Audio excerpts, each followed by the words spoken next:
कौन से सब्जेक्ट की एक्टिविटी करेंगे? मैथ्स में आज हम क्या करेंगे?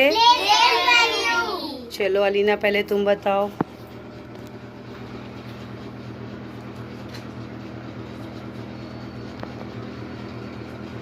थ्री की प्लेस वैल्यू बताओ। 30।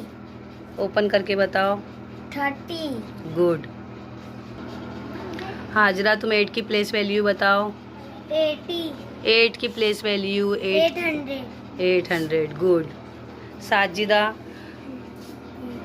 तुम 6 की प्लेस वैल्यू बताओ क्या है? 600। बताओ बराबर से।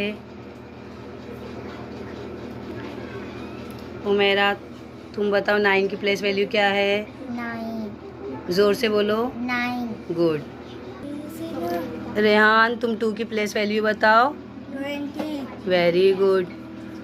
मोइन तुम 5 की प्लेस वैल्यू बताओ क्या है? 500। बराबर से शो करो। हाँ गुड।